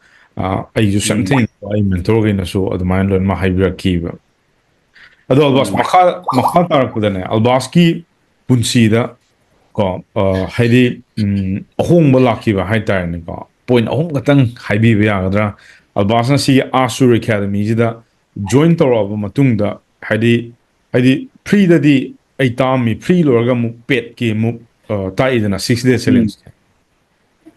ꯁꯤꯗꯩꯁꯤꯗ ꯑꯗꯨꯝ ꯁꯤꯗꯩꯁꯤꯗ ꯍꯥꯏꯗꯤ Albassꯇꯁꯨ ꯍꯥꯏꯗꯤ ꯑꯍꯥꯟꯕ ꯃꯇꯝꯗ 50,000ꯁꯦ ꯑꯁ ꯌꯥꯝꯅ ꯆꯥꯎꯏ ꯈꯣꯠꯂꯤ ꯀꯣ ꯀꯅꯥꯒꯨꯝꯕ ꯈꯔꯅꯁꯨ ꯑꯗꯨꯝ ꯍꯥꯏꯗꯕ ꯅꯠꯇꯦ ꯍꯥꯏꯌꯦꯕ ꯑꯗꯣ Albassꯁꯨ ꯀꯣ ꯍꯥꯏꯗꯤ ꯃꯇꯝꯗꯨꯗꯁꯨ ꯑꯩꯒ ꯊꯦꯡꯅꯕꯗ Albassꯁꯨ ꯌꯥꯝ ꯋꯥꯈꯤꯕ ꯍꯥꯏꯗꯤ ꯄꯩꯁꯥ ꯂꯩꯇꯗꯅ ꯅꯪꯒꯤ ꯃꯇꯝꯗꯨꯗ ꯑꯩ ꯅꯉꯣꯟꯗ ꯐꯣꯟ ꯇꯧꯔꯛꯑꯦ Albass ꯅꯪ ꯀꯃꯥꯏꯅ ꯇꯧꯔꯒꯦ ꯈꯣꯠꯂꯒꯦ ꯑꯩ ꯅꯨꯡꯗꯥꯡ ꯑꯃ ꯐꯣꯟ ꯇꯧꯔꯛꯄꯗꯣ ꯇꯧꯔꯦ ꯑꯩ ꯍꯥꯏꯖꯒꯦ ꯁꯥꯔ ꯑꯩꯁꯦ 7 daysꯁꯤꯗ ꯑꯩꯁꯦ ꯍꯥꯟꯅ ꯇꯝꯅꯤꯡ ꯂꯩꯕꯅꯤꯅꯀꯣ 7 daysꯁꯤꯗ ꯑꯩꯁꯦ ꯊꯋꯥꯏ ꯍꯛꯆꯥꯡ ꯌꯥꯎꯒꯦ ꯍꯦꯛꯇ ꯐꯨꯟ ꯊꯥꯗꯔꯛꯑꯦꯕ ꯑꯩꯁꯦ ꯑꯇꯣꯞꯄ ꯀꯩꯝ ꯀꯥꯏꯊꯣꯛꯇꯔꯦꯕ ꯐꯖꯅ ꯇꯝꯃꯦ ꯑꯗꯣ ꯑꯅꯝꯕ ꯂꯣꯏ ꯈꯪꯉꯦꯀꯣ ꯑꯩꯈꯣꯏ ꯕꯤꯖꯤꯅꯦꯁ ꯑꯃ ꯀꯃꯥꯏꯅ ꯒ꯭ꯔꯣ ꯇꯧꯒꯅꯤ ꯑꯥꯏꯗꯤꯌꯥ ꯂꯩꯔꯦ ꯑꯩꯈꯣꯏ ꯀꯟꯇꯦꯟ ꯀꯃꯥꯏꯅ ꯁꯦꯝꯒꯅꯤ ꯑꯗꯨꯒ ꯑꯣꯐꯔ ꯑꯗꯒꯤꯗꯤ ꯄ꯭ꯔꯗꯛ ꯗꯤꯖꯥꯏꯟ ꯁꯤꯁꯨ ꯑꯗꯨꯝ ꯑꯥꯏꯗꯤꯌꯥ ꯑꯗꯨꯝ ꯂꯩꯔꯦꯕ ꯑꯗꯣ ꯏꯁꯥꯁꯦ 60 daysꯀꯤꯀꯣ ꯑꯃ ꯍꯥꯏꯗꯤ 7 days ꯂꯣꯏꯁꯤꯜꯂꯛꯄꯁꯤꯗ 60 days ꯆꯦꯂꯦꯟꯖ ꯌꯥꯎꯅꯕꯒꯤ ꯁꯥꯔꯅꯀꯣ ꯑꯦꯅꯥꯎꯟꯁ ꯇꯧꯕꯤꯔꯛꯑꯦꯕ ꯑꯗꯣ ꯑꯩꯁꯦ ꯌꯥꯎꯔꯒꯦ ꯍꯥꯏꯅ ꯑꯗꯨꯝ ꯔꯦꯗꯤꯗ ꯂꯩꯔꯦ ꯔꯦꯗꯤ ꯂꯩꯔꯀꯥꯟꯗ ꯑꯗꯨꯒꯤ ꯃꯇꯥꯡꯁꯤꯗ ꯏꯃꯨꯡꯗ ꯀꯟꯗꯤꯁꯟ ꯑꯅꯥ ꯑꯌꯦꯛ ꯈꯔ ꯌꯥꯎꯁꯤꯜꯂꯛꯄ ꯍꯥꯏꯇꯥꯔꯦ ꯌꯥꯎꯁꯤꯜꯂꯛꯄꯗꯒꯤ ꯑꯩꯒꯤ ꯄꯩꯁꯥ ꯂꯩꯖꯔꯝꯕꯗꯣ ꯂꯣꯏ ꯆꯪꯊꯣꯛꯈ꯭ꯔꯕ ꯂꯣꯏꯁꯤꯟꯈꯤꯕ ꯑꯗꯣ ꯂꯣꯏꯁꯤꯟꯈꯤꯕꯗꯒꯤ ꯑꯗꯣ ꯂꯩꯍꯧꯔꯤꯁꯦ ꯑꯣꯡꯂꯤ 7,000 ꯈꯛꯇꯪ ꯂꯩꯍꯧꯕ ꯈꯨꯠꯇ 7,000 ꯈꯛꯇꯪ ꯂꯩꯍꯧꯕꯁꯤꯗ ꯑꯩꯅ ꯈꯜꯂꯦ ꯀꯃꯥꯏꯅ ꯈꯜꯂꯦ ꯀꯥꯟꯗ ꯑꯩꯈꯣꯏ ꯁꯥꯔꯒꯤ ꯋꯥꯛ ꯇꯧꯃꯤꯟꯅꯕ ꯑꯩꯈꯣꯏꯒꯤ ꯁ꯭ꯇꯥꯐ ꯑꯃꯗ ꯑꯩꯅ ꯐꯖꯅ ꯑꯩꯅ ꯔꯤꯀ꯭ꯋꯦꯁ ꯇꯧꯔꯦꯕꯀꯣ ꯁꯥꯔꯗꯣ ꯌꯥꯔꯒꯗꯤ ꯑꯩꯒꯤ 7,000ꯁꯦ ꯍꯥꯟꯅ ꯄꯤꯔꯒ ꯑꯋꯥꯠꯄꯗꯨꯅ ꯅꯦꯛꯁ ꯃꯟꯗ ꯍꯥꯞꯆꯒꯦ ꯌꯥꯒꯗ꯭ꯔꯥ ꯑꯝꯇ ꯍꯪꯕꯤꯔꯛꯑꯣꯅ ꯑꯩ ꯔꯤꯀ꯭ꯋꯦꯁ ꯇꯧꯈꯤꯕꯅꯦꯕ ꯑꯗꯣ ꯅꯣꯡꯉꯥꯜꯂꯀꯥꯟꯗ ꯁꯥꯔ ꯏꯁꯥꯃꯛꯅ ꯗꯥꯏꯔꯦꯛ ꯑꯩꯉꯣꯟꯗ ꯌꯥꯝ ꯊꯦꯡꯉꯦ ꯄꯨꯡ ꯕꯥꯔꯣ ꯑꯃ ꯃꯌꯥꯝ ꯑꯗꯥꯏ ꯇꯥꯔ ꯃꯥꯜꯂꯦꯕꯀꯣ ꯑꯩꯁꯦ ꯂꯩꯔꯝꯃꯦ ꯇꯨꯝꯃꯁꯤꯔꯗꯤ ꯈꯜꯂꯦ ꯇꯨꯝꯗ꯭ꯔꯤ ꯑꯗꯥꯏ ꯇꯥꯏꯃꯤꯡꯁꯤꯗ ꯏꯊꯥ ꯊꯥꯖꯗꯅ ꯁꯥꯔꯅ ꯗꯥꯏꯔꯦꯛ ꯑꯩꯉꯣꯟꯗ ꯐꯣꯟ ꯇꯧꯕꯤꯔꯛꯈꯤꯑꯕ ꯑꯗꯣ ꯁꯥꯔꯅ ꯍꯪꯕꯤꯔꯛꯑꯦ Albass ꯅꯪ ꯀꯩ ꯄ꯭ꯔꯣꯕ꯭ꯂꯦꯝ ꯂꯩꯔꯦ ꯍꯥꯏꯔꯦ ꯑꯩꯅ ꯐꯖꯅ ꯍꯥꯏꯔꯦ ꯁꯥꯔꯗ ꯁꯨꯃꯥꯏꯅ ꯇꯧꯗꯅ ꯑꯅꯥ ꯑꯌꯦꯛ ꯌꯥꯎꯕꯗꯒꯤ ꯑꯩꯒꯤ ꯄꯩꯁꯥꯁꯦ ꯈꯔ ꯁꯣꯔꯇꯦꯖ ꯑꯣꯏꯔꯦ ꯁꯨꯗ꯭ꯔꯦ ꯑꯗꯨꯅ ꯑꯩꯉꯣꯟꯗ ꯍꯧꯖꯤꯛ ꯂꯩꯖꯔꯤꯁꯦ ꯑꯣꯡꯂꯤ 7,000 ꯈꯛꯇꯅꯤ ꯑꯗꯣ ꯁꯤꯁꯦ ꯍꯥꯟꯅ ꯑꯩ ꯁꯥꯔꯗ ꯍꯥꯟꯅ ꯄꯤꯖꯔꯒ ꯑꯋꯥꯠꯄ 8,000 ꯑꯗꯨ ꯃꯊꯪ ꯅꯦꯛꯁ ꯃꯟꯗ ꯑꯩ ꯄꯤꯖꯒꯦ ꯍꯥꯏꯔ ꯀꯥꯟꯗ ꯁꯥꯔꯅ ꯌꯥꯝ ꯍꯔꯥꯎꯅꯀꯣ ꯀꯩꯗꯧꯕꯩ ꯌꯥꯔꯣꯏꯗꯣꯏꯅꯣ ꯑꯗꯨꯒꯤꯗꯃꯛꯇꯅꯦ ꯑꯩꯈꯣꯏꯅ ꯂꯩꯔꯤꯁꯦ ꯌꯥꯔꯦ ꯍꯩꯅꯕ ꯇꯝꯃ ꯂꯣꯏꯔꯦ ꯀꯟꯅ ꯍꯣꯠꯅꯧ ꯀꯟꯅꯗ ꯍꯣꯠꯅꯧ ꯍꯥꯏꯅ ꯁꯥꯔꯅ ꯌꯥꯝ ꯍꯔꯥꯎꯅꯀꯣ ꯑꯩꯉꯣꯟꯗ ꯌꯥꯕꯤꯔꯛꯄꯗꯨꯗ ꯑꯩ ꯑꯁꯨꯛꯀꯤ ꯃꯇꯤꯛ ꯑꯩ ꯁꯥꯔꯁꯤ ꯏꯁꯣꯔꯒꯨꯝꯅꯤ ꯍꯥꯏꯅ ꯑꯩ ꯑꯗꯨꯒꯤ ꯇꯥꯏꯃꯤꯡꯗꯨꯗ ꯑꯩꯅ ꯈꯟꯈꯤꯕ ꯍꯥꯏꯇꯥꯔꯦ ꯀꯩꯒꯤꯅꯣ ꯍꯥꯏꯕ ꯃꯇꯝꯗ ꯍꯥꯏꯗꯤ ꯊꯃꯣꯏ ꯁꯦꯡꯅ ꯑꯩꯈꯣꯏꯁꯦ ꯍꯩꯍꯜꯂꯒꯦ ꯈꯪꯍꯜꯂꯒꯦ ꯍꯥꯏꯗꯨꯅꯀோ ꯊꯣꯛꯂꯛꯄꯅꯦ ꯍꯥꯏꯕꯁꯦ ꯑꯩꯅ ꯈꯪꯉꯦꯕ ꯄꯩꯁꯥꯒꯤꯗ ꯀꯥ ꯍꯦꯟꯅ ꯗꯤꯄꯦꯟ ꯇꯧꯗꯦ ꯍꯥꯏꯕꯁꯦ ꯑꯩꯅ ꯑꯗꯨꯗꯩꯗ ꯑꯩꯅ ꯎꯕ ꯉꯝꯈ꯭ꯔꯦꯕ ꯍꯥꯏꯗꯤ ꯑꯩꯈꯣꯏꯁꯦ ꯊꯃꯣꯏ ꯁꯦꯡꯅ ꯍꯩꯍꯟꯗ ꯌꯥꯗꯦ ꯃꯅꯤꯄꯨꯔꯒꯤ ꯌꯨꯠꯁꯤꯡꯁꯦ ꯍꯧꯖꯤꯛ ꯑꯁꯨꯛꯀꯤ ꯃꯇꯤꯛ ꯋꯥꯔꯦꯕ ꯃꯥꯅꯦ ꯃꯥꯅꯦ ꯆꯨꯝꯃꯦ ꯖꯣꯕꯀꯤ ꯄ꯭ꯔꯣꯕ꯭ꯂꯦꯝ ꯌꯥꯝ ꯃꯁꯤꯒꯤ ꯊꯤꯅ ꯈꯜꯂꯀꯥꯟꯗ ꯊꯣꯛꯂꯛꯄꯅꯦ ꯍꯥꯏꯕꯁꯦ ꯑꯩꯅ ꯑꯥꯏꯗꯤꯌꯥ ꯑꯃ ꯑꯗꯩ ꯂꯧꯖꯒꯦ ꯑꯗꯨꯅ ꯑꯩꯁꯨ ꯍꯔꯥꯎꯔꯦ ꯍꯥꯏꯇꯥꯔꯒꯗꯤ ꯃꯁꯤ ꯌꯥꯔꯛꯏꯁꯦ ꯑꯃꯔꯣꯝꯗꯀꯣ ꯌꯥꯐꯝ ꯅꯤꯌꯣꯝꯗꯤ ꯁꯨꯡꯅ ꯅꯠꯇꯦꯕꯁꯦ ꯁꯥꯔꯅ ꯍꯥꯏꯗꯤ ꯃꯤꯅꯨꯡꯁꯤ ꯆꯥꯎꯕꯀꯣ ꯍꯥꯏꯗꯤ ꯑꯩꯈꯣꯏꯒꯤ ꯑꯩꯅ ꯊꯃꯣꯏ ꯁꯦꯡꯅ ꯍꯣꯠꯅꯖꯕ ꯊꯃꯣꯏ ꯁꯦꯡꯅ ꯍꯥꯏꯖꯕꯁꯤꯗ ꯌꯥꯖꯕꯅꯦꯕ ꯁꯤꯗ ꯑꯃꯨꯛ ꯅꯤꯇꯤ ꯆꯨꯝꯗꯕ ꯀꯇꯨ ꯀꯔꯟꯅ ꯍꯥꯏꯔꯒꯗꯤ ꯑꯃꯨꯛ ꯌꯥꯔꯣꯏꯕ ꯃꯥꯅꯦ ꯃꯥꯅꯦ ꯍꯥꯏꯗꯤ ꯁꯥꯔꯁꯨ ꯅꯤꯌꯣꯝ ꯆꯨꯝꯅ ꯈꯜꯂꯀꯥꯟꯗ ꯍꯥꯏꯔꯛꯄꯅꯦ ꯍꯥꯏꯕꯁꯦ ꯑꯩꯅ ꯑꯗꯨꯝ ꯈꯟꯖꯩꯌꯦꯕ ꯃꯥꯅꯦ ꯃꯥꯅꯦ ꯑꯗꯨꯒꯤꯗꯃꯛꯇ ꯑꯃꯨꯛꯁꯨ ꯍꯟꯅ ꯑꯩꯅ ꯉꯁꯤꯁꯨ ꯁꯥꯔꯗ ꯑꯩꯅ ꯊꯦꯡꯀ꯭ꯌꯨ ꯍꯥꯏꯅ ꯍꯥꯏꯖꯔꯤ ꯅꯣ ꯁꯥꯔꯅ ꯇꯧꯔꯨ ꯊꯕꯛ ꯈꯨꯗꯤꯡꯃꯛꯇꯀꯣ ꯃꯀꯣꯛ ꯊꯣꯡꯕ ꯑꯃꯗꯤ ꯃꯅꯤꯄꯨꯔꯗ ꯁꯥꯔꯁꯤꯕꯨ ꯃꯁꯛ ꯊꯣꯛꯄ ꯃꯤꯁꯛ ꯑꯃ ꯑꯣꯏꯕ ꯑꯣꯏꯁꯅꯨ ꯍꯥꯏꯅ ꯑꯩꯅ ꯁꯥꯔꯗ ꯑꯩꯅ ꯍꯥꯏꯖꯔꯤ ꯊꯦꯡꯛ ꯌꯨ ꯑꯜꯕꯥꯁ ꯌꯥꯝ ꯅꯨꯡꯉꯥꯏ ꯅꯪꯅ ꯁꯨꯃꯥꯏꯅ ꯍꯥꯏꯔꯛꯄꯁꯦ ꯊꯃꯣꯏꯁꯦ ꯄꯦꯜꯂꯦ ꯑꯜꯕꯥꯁꯁꯨ ꯀꯣ ꯂꯥꯛꯏꯕ ꯑꯜꯕꯥꯁꯀꯤ ꯐ꯭ꯌꯨꯆꯔꯗꯁꯨ ꯑꯦꯅꯤꯊꯤꯡ ꯀꯣ ꯑꯩꯒꯤ ꯁꯥꯏꯠꯇꯒꯤ ꯉꯝꯕ ꯑꯗꯩ ꯑꯩ ꯈꯛꯇ ꯅꯠꯇꯕꯤꯁꯨ ꯑꯩꯒꯤ ꯇꯤꯝ ꯂꯩꯔꯤꯀꯣ ꯍꯣꯏ ꯇꯤꯝꯁꯤꯗꯒꯤ ꯁꯥꯔ ꯁꯄꯣꯔꯠ ꯑꯗꯨꯝ ꯂꯧꯕ ꯌꯥꯅꯤ ꯑꯗꯩ ꯍꯧꯖꯤꯛꯇꯤ ꯑꯃꯨꯛ ꯈꯣꯏꯕꯥꯅꯤꯗꯤ ꯐꯖꯅ ꯀ꯭ꯂꯣꯁ ꯑꯣꯏꯔꯦ ꯀꯣ ꯀ꯭ꯂꯣꯁ ꯑꯣꯏꯔꯦ ꯍꯥꯏꯗꯤ ꯍꯥꯟꯅꯒꯤ ꯇꯥꯏꯞꯇ ꯑꯣꯏꯗ꯭ꯔꯦꯕ ꯑꯣꯏꯗ꯭ꯔꯦ ꯑꯗꯨꯅ ꯃꯊꯪ ꯃꯊꯪꯗ ꯑꯗꯨꯝ ꯍꯥꯏꯔꯒꯦ ꯍꯥꯏꯗꯤ ꯋꯥꯔꯤꯗꯤ ꯁꯝꯖꯔꯛꯄ ꯇꯥꯏꯃꯤꯡꯗꯀꯣ ꯌꯥꯏ ꯌꯥꯏ ꯑꯩ ꯍꯧꯖꯤꯛꯀꯤ ꯃꯇꯥꯡꯗꯨꯗ ꯑꯗꯨꯃꯥꯏꯅ ꯁꯥꯔꯅ ꯌꯥꯕꯤꯔꯛꯑꯦꯕꯀꯣ ꯌꯥꯕꯤꯔꯕ ꯃꯇꯨꯡꯗ ꯑꯗꯒꯤꯗꯤ ꯑꯩꯁꯦ 60 ꯗꯦꯖꯁꯦ ꯖꯣꯏꯟ ꯇꯧꯔꯦ ꯍꯣꯏ ꯑꯩꯁꯨ ꯀꯟꯅ ꯍꯣꯠꯅꯔꯦ ꯍꯣꯠꯅꯔꯦ ꯑꯗꯒꯤꯗꯤ ꯍꯥꯟꯅ 7 ꯗꯦꯖꯇ ꯇꯥꯛꯑꯝꯃꯤꯗꯨꯗꯤ ꯃꯃꯤ ꯈꯛꯇꯅꯦꯕ ꯃꯃꯤ ꯁꯥꯃꯤ ꯍꯥꯏꯇꯥꯔꯦ ꯑꯗꯨꯗꯣ 60 ꯗꯦꯖ ꯌꯥꯎꯔꯛꯄꯗꯒꯤꯗꯤ ꯐꯖꯅ ꯀ꯭ꯂꯤꯌꯥꯔ ꯑꯣꯏꯔꯦꯕꯀꯣ ꯍꯥꯏꯕꯗꯤ ꯀꯃꯥꯏꯅ ꯕꯤꯖꯤꯅꯦꯁ ꯑꯃ ꯒ꯭ꯔꯣꯠ ꯂꯥꯛꯀꯅꯤ ꯀꯃꯥꯏꯅ ꯃꯍꯥꯛꯁꯦ ꯑꯣꯟꯂꯥꯏꯟꯗ ꯀꯃꯥꯏꯅ ꯄꯨꯁꯤꯜꯂꯛꯀꯅꯤ ꯑꯗꯩ ꯀꯁꯇꯃꯔ ꯀꯃꯥꯏꯅ ꯐꯥꯒꯅꯤꯆꯤꯡꯕ ꯑꯗꯩ ꯋꯦꯕꯁꯥꯏꯠ ꯀꯃꯥꯏꯅ ꯁꯥꯒꯅꯤ ꯁꯤ ꯃꯊꯪ ꯃꯊꯪ ꯁꯨꯝ ꯁ꯭ꯀꯤꯟꯁꯦ ꯃꯌꯥꯝ ꯇꯥꯛꯁꯜꯂꯛꯑꯦꯕ ꯇꯥꯛꯁꯜꯂꯛꯄꯁꯤꯅ ꯌꯥꯝꯈ꯭ꯔꯦ ꯍꯧꯖꯤꯛ ꯁꯤ ꯍꯥꯏꯕꯗ ꯍꯧꯖꯤꯛ ꯍꯣꯏ ꯈꯔꯗꯤ ꯍꯥꯏꯖꯔꯒꯦꯀꯣ ꯍꯣꯏ ꯑꯩꯈꯣꯏꯅ ꯑꯦꯗꯚꯔꯇꯥꯏꯁ ꯇꯧꯕ ꯋꯦꯕꯁꯥꯏꯠ ꯁꯥꯕ ꯑꯁꯤꯅꯆꯤꯡꯕ ꯑꯗꯒꯤꯗꯤ ꯑꯩꯈꯣꯏꯅ ꯌꯨꯇꯨꯞꯁ ꯑꯃ ꯀꯔꯝꯃꯥꯏꯅ ꯊꯥꯒꯠꯀꯅꯤ ꯀꯃꯥꯏꯅ ꯁ꯭ꯄꯤꯆ ꯇꯧꯒꯅꯤ ꯁꯤꯐꯥꯎ ꯇꯥꯛꯈ꯭ꯔꯦ ꯑꯗꯨꯒ ꯑꯩꯈꯣꯏꯒꯤ ꯄ꯭ꯔꯣꯐꯥꯏꯜꯁꯦ ꯃꯤ ꯑꯃꯅ ꯊꯤꯔꯛꯄ ꯃꯇꯝꯗꯀꯣ ꯀꯃꯥꯏꯅ ꯐꯖꯅ ꯑꯩꯈꯣꯏꯁꯦ ꯈꯪꯒꯗꯒꯦ ꯍꯥꯏꯕꯁꯤꯒꯤ ꯃꯇꯥꯡꯗꯁꯨ ꯑꯩꯈꯣꯏ ꯒꯨꯒꯜꯗ ꯍꯥꯏꯇꯥꯔꯦ ꯒꯨꯒꯜꯗ ꯑꯩꯒꯤ ꯃꯤꯡꯁꯦ ꯇꯣꯛ ꯏꯔꯀꯥꯟꯗ ꯊꯤꯔꯛꯄꯗ ꯃꯌꯥꯝꯅ ꯇꯣꯛ ꯂꯥꯎꯅ ꯑꯩꯒꯤ ꯃꯤꯡꯁꯦ ꯂꯣꯏ ꯆꯣꯡꯊꯣꯛꯑꯒ ꯑꯩꯒꯤ ꯗꯤꯇꯦꯜ ꯃꯌꯥꯝꯁꯤꯐꯥꯎꯗ ꯌꯦꯁ ꯆꯣꯡꯊꯣꯔꯛꯀꯗꯕ ꯑꯗꯨꯒꯤ ꯁꯤꯁꯇꯦꯝꯃꯨꯛꯇ ꯂꯣꯏꯅ ꯇꯥꯛꯄꯤꯔꯛꯑꯦ ꯁꯥꯏ ꯃꯔꯛꯁꯤꯗꯅꯦ ꯌꯥꯝ ꯑꯩ ꯀ꯭ꯂꯤꯌꯥꯔ ꯍꯥꯏꯖꯒꯦꯕ ꯑꯜꯕꯥꯁ ꯍꯧꯖꯤꯛ ꯑꯜꯕꯥꯁꯄꯨꯗꯤ ꯑꯩꯈꯣꯏꯗꯤ ꯍꯧꯖꯤꯛꯄꯨꯗꯤ ꯁꯤꯒꯤ ꯂꯥꯏꯟꯁꯤꯗ ꯆꯪꯕꯩ ꯎꯕꯅꯦꯕ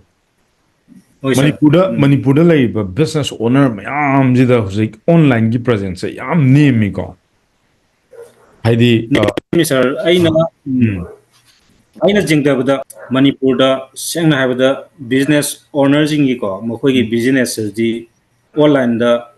ꯋꯦꯕꯁꯥꯏꯠ ꯅꯤꯌꯣꯝ ꯆꯨꯝꯅ ꯁꯥꯕ ꯑꯝꯇ ꯑꯩ ꯊꯦꯡꯅꯗꯦꯕ ꯌꯦꯁ ꯁꯦꯡꯅ ꯑꯃꯠꯇ ꯊꯦꯡꯅꯗꯦ ꯎꯝ ꯍꯥꯏꯗꯤ ꯅꯤꯌꯣꯝ ꯆꯨꯝꯅ ꯁꯣꯁꯤꯌꯦꯜ ꯃꯦꯗꯤꯌꯥ ꯁꯤꯖꯤꯟꯅꯗꯦ ꯎꯝ ꯑꯗꯒꯤꯗꯤ ꯀꯟꯇꯦꯟ ꯐꯖꯅ ꯁꯦꯝꯗꯦ ꯎꯝ ꯑꯗꯒꯤꯗꯤ ꯀꯁꯇꯃꯔ ꯏꯪꯒꯦꯖ ꯀꯃꯥꯏꯅ ꯇꯧꯒꯅꯤ ꯈꯪꯗꯦꯕ ꯚꯦꯔꯤ ꯇ꯭ꯔꯨ ꯑꯗꯨ ꯑꯣꯏꯇꯥꯔꯒꯗꯤ ꯁꯤꯒꯤ ꯌꯥꯝ ꯊꯤꯅ ꯂꯨꯔꯕ ꯁꯤꯒꯤ ꯁ꯭ꯀꯤꯜꯁꯤꯡ ꯑꯁꯤꯀꯣ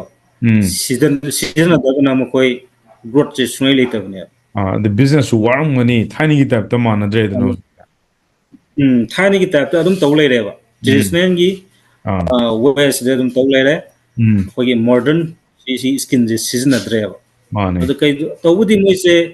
ꯈꯪꯗꯤ ꯈꯪꯗꯕꯖꯥꯠꯅꯦꯕ ꯑꯗꯨꯅꯅꯦꯕ ꯑꯣꯀꯦ ꯍꯥꯏꯗꯤ ꯈꯪꯉꯒꯗꯤ ꯇꯧꯔꯛꯀꯅꯦꯕ ꯎꯝ ꯑꯗꯣ ꯃꯁꯤ ꯑꯩꯈꯣꯏꯅ ꯈꯪꯍꯟꯕ ꯑꯃꯗꯤ ꯆꯪꯉꯦꯕ ꯆꯨꯝꯃꯦ ꯆꯨꯝꯃꯦ ꯑꯦꯋꯥꯔꯅꯦꯁꯁꯦ ꯌꯥꯝ ꯋꯥꯠꯂꯦ awareness ama akoina fazana khangdi khangalani moije akoi mani adi moiju adum compulsory jar kani kaina mitam masidi haijinna ba pona te ba asyang mane ba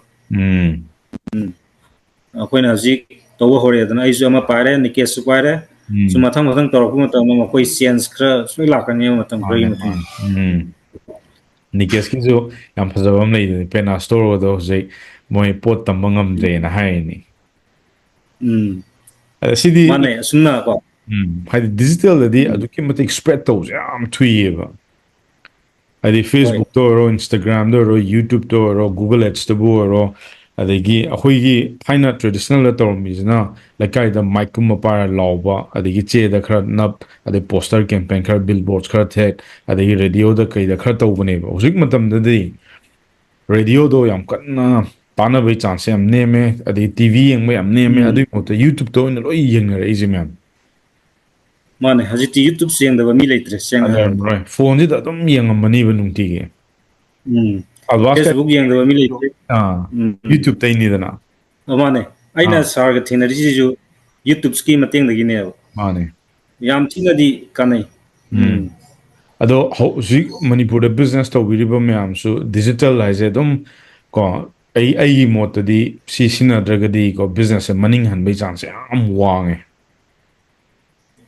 sar summe sana haibiri je compulsory ko moi khala ne ba moi khang di dai ne ba sigi online da khra kana ba horkiba business moi na direct minute urpa timing da ko ani gi difference ko compulsory mit dang dang ura min khanga ne ba khanga kane da moi ji dang dang udri ba udri aduna ade pasaju invest over ki gum to sidai sidai na pasa invest over ga in terms of return the laktragadi ma say return of investment and akoi ROI ka haise ado si sida aina hadi entrepreneur ga se simple term da hai tar di maju risk lojaraga magi pasa khara thadaraga ek halakpa matam da ek khar da bu hala adi na moju khanjari ni dana mani adugi poto akhoina phasana ko lei biriba khoi marketers myam hai tare sina phasana niyom chumna khodi fill la thabak tawbani na phasana moida uhallaba matungda moi noma cha noma di phasana digital gi power je phasana sina ta gadi business aduki mati growth yam tu na oigani chumme aduga gi ko Albass no usually hospital ama pairi do Albass aham da kamaina sales store ki adugi matang do haidi leidana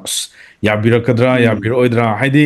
ahan buzu ore wari sana de doctor ni wari sana raktu je ko adagi adu da challenges kumba leigibra kamain tor wakal je lakri no ba simadi ai to da ya de na ama nangunda amal haidi leidana manung digi ma tholokpodo adu kadai di lakri no ba nangi mindset cha adu ai hajage sa akoina 60 days se fazana jawre tangkhai meya khara sum henjele hai tare ko akoi su nam loi khange aidi business ki line je ko anam na loi khange skin sarna tak yo meyam chings adai sarna noina zik sumai haibire noi hazik client ama work tongina bajarani noi client thiro na sarna announce to kare ba koi 60 days ki koi gi members in the ko hoy ara sarna announce to fujida koi gi yamna mathona lai ha tare koi gi border ma ma yo in case to mana ha na fajina porakanda koi gi witness man oi gare mana number 1 koi kare mana porakanda ko client ga work to minare business to re azik fajina running tori fajina improve tori sima mana agreement join tore adi work tore si ai dum tai adu matam do ko adu ai se karmaina sangjan jige have si idea confidence ti fangdri adu time yes man fangdri adu fangdri adu ai suntamme adum sarna adum talak pai skin chingdo matang sum tamdara kanda loislakpagi matang jida ko sarna system ju fajna khangnaba singdo khangnaba pha tambire yam thuna khangnaba ai tare system jingdo ꯑꯗꯨ ꯇꯝꯕꯤꯔꯕ ꯃꯇꯨꯡꯗ ꯑꯗꯒꯤꯗꯤ ꯑꯩꯈꯣꯏꯅ ꯀ꯭ꯂꯥꯏꯟꯒ ꯀꯃꯥꯏꯅ communication ꯇꯧꯒꯗꯒꯦ ꯍꯥꯏꯕꯁꯤꯒꯤ ꯃꯇꯥꯡꯗ ꯑꯃꯨꯛ ꯐꯖꯅ ꯅꯩꯈꯥꯏꯔꯛꯑꯦꯕ ꯐꯖꯅ ꯇꯝꯕꯤꯔꯦ ꯍꯥꯏꯇꯥꯔꯦ ꯁ꯭ꯀꯤꯜꯁꯦ ꯁꯦꯜꯁ ꯑꯦꯟ ꯑꯗꯨꯒꯤ ꯃꯇꯥꯡ ꯁꯦꯜ ꯇꯧꯕꯒꯤ ꯃꯇꯥꯡꯁꯤꯗ ꯁꯦꯜ ꯇꯧꯕꯒꯤ ꯃꯇꯥꯡꯁꯤꯗ ꯐꯖꯅ ꯇꯝꯕꯤꯔꯛꯄꯁꯤꯗ ꯑꯩꯁꯦ ꯃꯗꯨꯒꯤ ꯀꯝꯃꯨꯅꯤꯀꯦꯁꯟ ꯁ꯭ꯀꯤꯜꯗꯨ ꯇꯝꯃꯛꯄꯗꯒꯤ ꯑꯩꯁꯦ ꯄꯨꯔꯥ ꯑꯥꯏꯗꯤꯌꯥ ꯑꯃ ꯑꯩꯉꯣꯟꯗ ꯂꯥꯛꯈ꯭ꯔꯦꯕ Yes. ꯁꯤꯁꯇꯦꯝꯁꯤꯡꯗꯨ ꯐꯖꯅ ꯍꯩꯕꯒꯤ ꯑꯥꯏꯗꯤꯌꯥ ꯑꯃ ꯂꯥꯛꯈ꯭ꯔꯦ ꯑꯗꯩ ꯀꯝꯃꯨꯅꯤꯀꯦꯁꯟ ꯀ꯭ꯂꯥꯏꯟꯒ ꯁꯦꯜ ꯇꯧꯕꯒꯤꯀꯣ ꯑꯗꯨꯗꯒꯤꯁꯨ ꯀꯃꯥꯏꯅ ꯋꯥꯔꯤ ꯐꯖꯅ ꯑꯥꯏꯗꯤꯌꯥ ꯑꯃ ꯁꯥꯟꯅꯔꯛꯀꯅꯤ ꯂꯥꯛꯈ꯭ꯔꯦ ꯀꯃꯥꯏꯅ ꯀꯟꯚꯤꯟꯁ ꯇꯧꯒꯅꯤ ꯀꯃꯥꯏꯅ ꯋꯥꯔꯤ ꯁꯥꯟꯅꯒꯅꯤ ꯀꯃꯥꯏꯅ ꯌꯥꯅꯕ ꯃꯣꯏꯗ ꯍꯣꯠꯅꯒꯅꯤ ꯍꯥꯏꯕꯁꯤꯒꯤ ꯃꯥꯅꯦ ꯃꯇꯥꯡꯗ ꯃꯥꯅꯦ ꯑꯩ ꯐꯖꯅ ꯑꯥꯏꯗꯤꯌꯥ ꯑꯃ ꯂꯥꯛꯈ꯭ꯔꯦꯕ ꯑꯩꯉꯣꯟꯗ ꯑꯗꯩ ꯀꯟꯐꯤꯗꯦꯟꯁ ꯑꯃ ꯐꯪꯉꯦ ꯍꯥꯏꯇꯥꯔꯦ ꯑꯁ ꯑꯩꯅ ꯈꯜꯂꯦ ꯑꯗꯒꯤꯗꯤ ꯑꯩꯁꯨ ꯁꯤ ꯇꯥꯏꯃꯤꯡꯁꯤ ꯌꯧ ꯇꯥꯔꯒꯗꯤ ꯑꯩꯁꯨ ꯑꯃꯗꯤ ꯇꯧꯕ ꯌꯥꯏꯅ ꯑꯃꯗꯤ ꯇꯧꯗꯕ ꯌꯥꯗꯦꯅ Yes. ꯍꯥꯏꯗꯤ ꯃꯌꯥꯝꯁꯨ ꯇꯧꯅꯈ꯭ꯔꯕꯅꯤꯅꯀꯣ ꯑꯩꯁꯨ ꯇꯧꯗꯕ ꯌꯥꯗꯦ ꯍꯥꯏꯕꯒꯤ ꯑꯩꯉꯣꯟꯗ ꯋꯥꯈꯜ ꯑꯃ ꯊꯣꯛꯂꯛꯈ꯭ꯔꯦꯕ ꯑꯗꯩꯗ ꯑꯗꯨ ꯍꯦꯛ ꯈꯟꯈꯤꯕꯗꯒꯤ ꯅꯣꯡꯉꯥꯟꯕꯗꯒꯤ ꯑꯩꯅ ꯀ꯭ꯂꯥꯏꯟꯁꯦ ꯐꯣꯟꯗ ꯊꯤꯔꯦ ꯐꯣꯟꯗꯗꯤ ꯐꯖꯅꯗꯤ ꯐꯪꯗ꯭ꯔꯦ ꯍꯥꯏꯇꯥꯔꯦ ꯐꯣꯟꯗ ꯐꯪꯗ꯭ꯔꯕꯅꯤꯅ ꯑꯩꯗꯤ ꯑꯁ ꯐꯤꯜꯋꯥꯛꯇ ꯑꯣꯏꯅ ꯆꯠꯂꯒꯦꯀꯣ ꯐꯪꯗꯕ ꯌꯥꯗꯦ ꯈꯜꯂ ꯀꯥꯟꯗ ꯐꯤꯜꯋꯥꯛꯇ ꯆꯠꯂꯦ ꯑꯍꯥꯟꯕꯗ ꯃꯔꯤ ꯎꯅꯔꯦ ꯍꯥꯏꯇꯥꯔꯦ business owner Okay.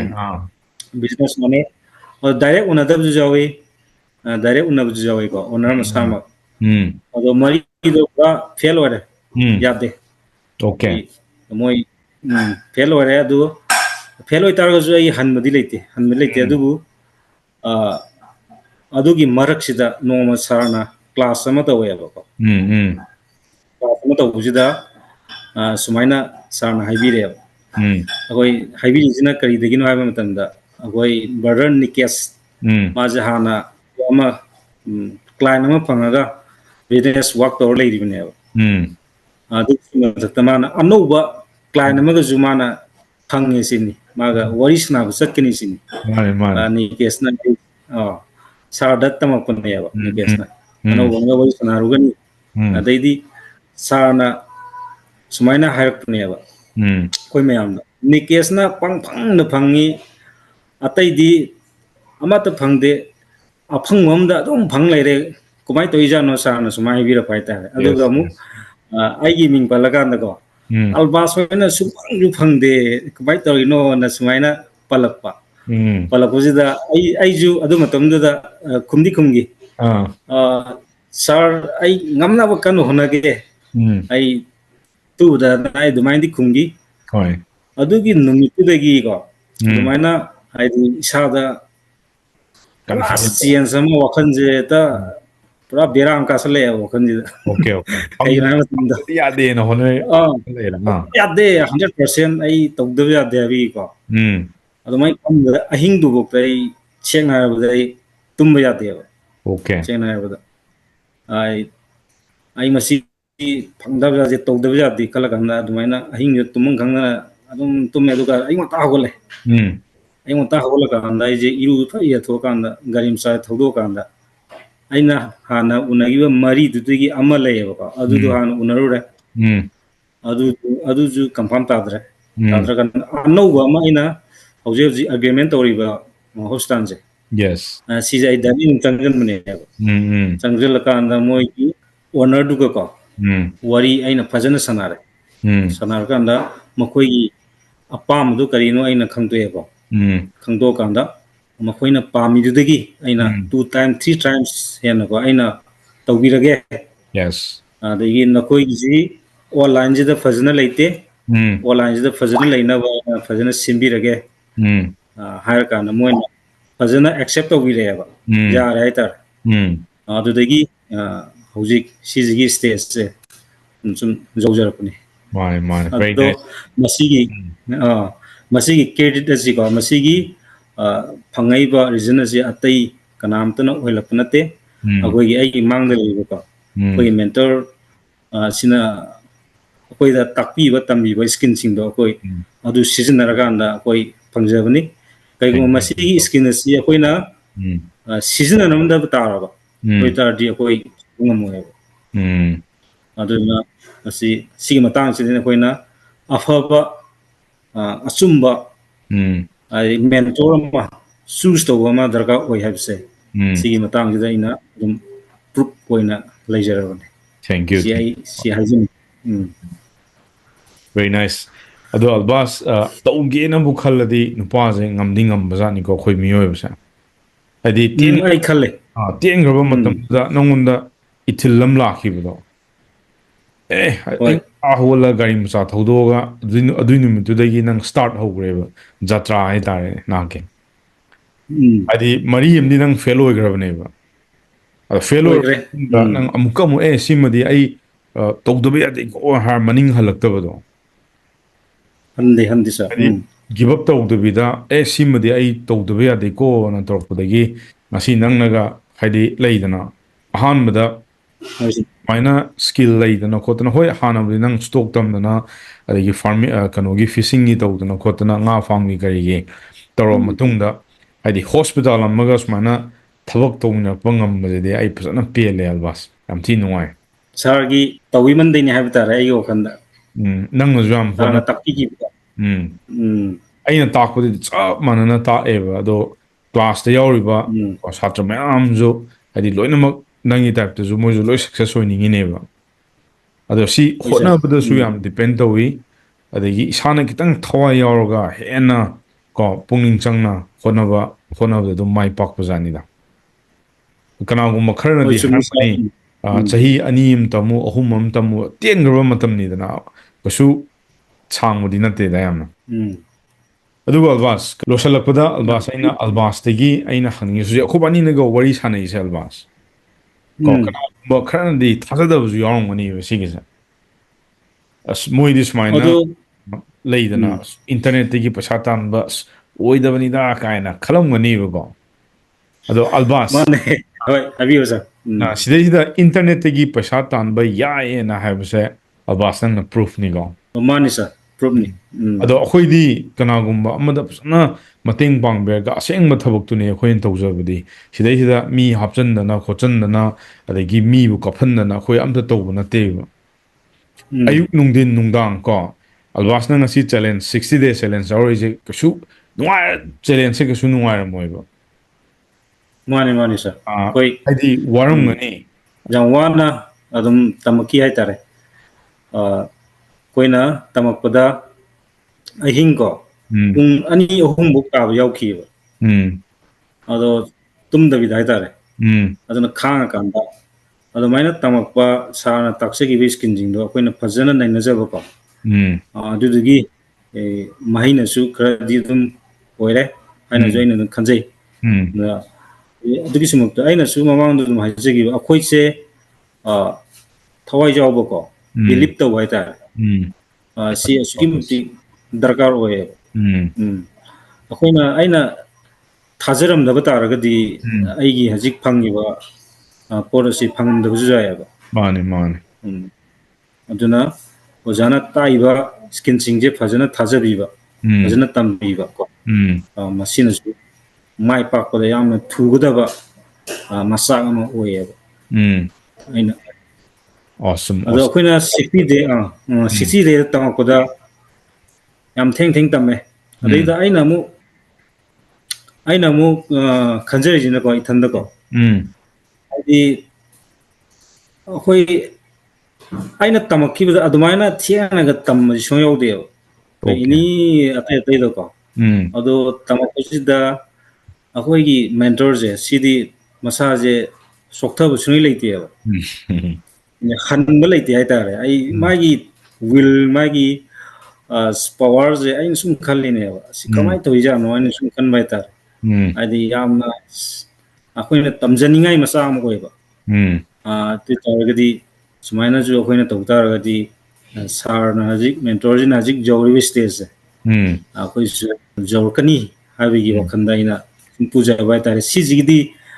sar na haibnate ithana khangjabani adi sar na tawiba mama tawjida ko magi will khang kanba adi jam smart oiba asije akhoi ju sana taktragaju masi akhoi yamna tamjaningai masa amane thank you akhoi ju mai pa no matamda Bas yam sunungai ko adagi nang si nangi story khara share tawbirakpasina hawleiba naham yamnazu inspire tawniba Oi sir. ko aduga sidaisida akhoi niyom chumba lambida lakse habaneba aina sidaisida aina Mane man. ko manipur ai sengna haragadi ma akhoi na huzik asai albasun pamba akhoi employment system job kije simadi imatik akhoi yam tina warni simade Warni sir. adagi mo current education jida akhoi tamjai je huzik angang orkandagi class 1 dagi 10 dagi 11 12 dagi graduation dagi master dagi loinamak tambalor matungda thabak thiraktuneba Tidun sir. thabak thidune kamasai ado mana makhongdagi senga agazu last thabak to phangdragadi angang no dum kang thang or dum laigidone Oi le. Sidi hoi adum koi light haiba khudimak thabak phangni habdudi adu sumu yadedana yade summe. aduga karigumba mahangna yamna pamjaba angang orkandagi skill set haita natraga yam passionate oiba hoi lawubadabu oro nga farm dabu oro any poultry amabu oro aduida pasana ko tamjaraga magi pamjariba mai thamoidi pamjabado adu pamiba photo aina kitang scalable oiba business mongda tau targadi government thawak tawdrasu yaina ai thamningi sigi podcast sida Dai. ko Summe. Sarna habidu. digital gi platform ju phasana mamut tana khangaga any mana product ama ko mapanda bu thokyo ro advertisement bu toro mayam jida awareness bu pian boro sales bu toro ko digital gi platform sina tardi atopa manipur di to khroba india gi wang da bo khoy yon ba yare da na je Jare. as an example ko ai music office amta lo na teba yumda leiraga aigi laptop am toraga hojik internet ga samma noi ga wari ana sanai je dum ko si phajana tobi taragadi ko government ki thabak thibda waba myam do hoi thi phangragadi yam phare phanghogdragadi ko myam si internet ta phajana ko thabak to yai haje sigi podcast da ai proof ne albas lere ko mamang ju success story leire ko aduna phajana niyom chumna tobiu foundation phajana lingbiu ko aduga makhada ai linkam jo ai pizaramge 90 days ko free da life da khogi manipur sida ko digital marketing na haiba sigpo yamju chawi base ado aina haijaru ba aiju jipu dum sadrane jo ko aiju thawai mewi kanna honai ado sigi je mayam tamni ngadi makhada ai link dum pizaramge link sida changbiu ado khoi community ko whatsapp chu laini telegram da su laini join to biro admin ge da lonma connect to view aduga khoi mateng pangjage ado losalak pudane albas khoi naha mayam sida ko nangi valuable advice hai tarane ko akhoi ju satra loi ore ini dana ngang kan like tamuktana kholoktana sijidi angang haiba leite ahan haiba leite ko adum tamjan bada kana gadra na ai concept am leijai ko ado albas ki di sigi skill set se khoina hojik digital marketing jam yam amadi lei ado si je tamjala matungda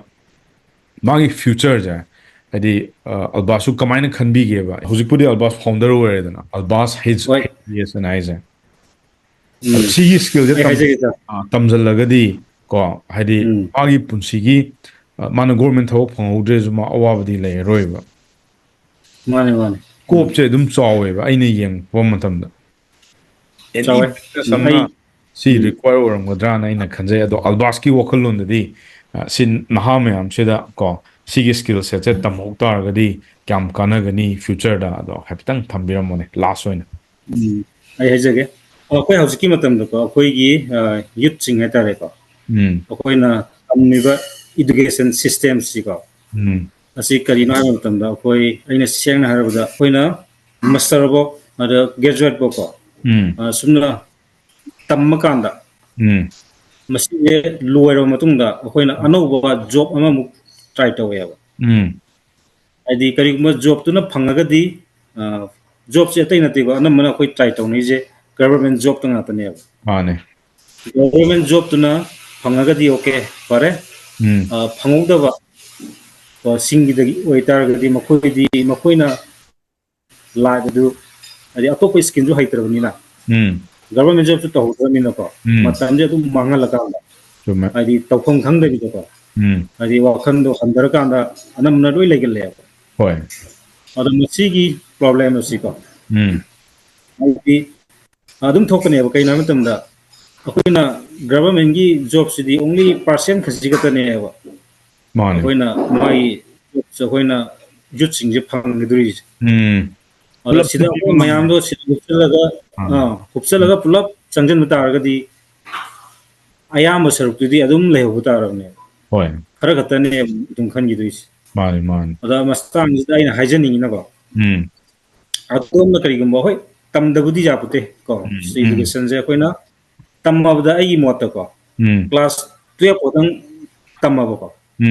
class 12 odang tamakanda class 12 tagi mana sigi line digital marketing je fazna tamakanda adoi taragadi mana si loislakwa matam khudom ina harabda akoina class 12 tagi koi master bo loigiba misak amaga mane adagidi class 12 tagi ko koi si digital line sida tamgiba misak amaga ani gi difference te koi jenaba matamda koi ai ngasai hajagido government job phangragadi okay fare yes ado percent khajikatani mane aduga phangudabadudi percent jame yam thi yam ado taraga khan adi kanadabada adi wakhando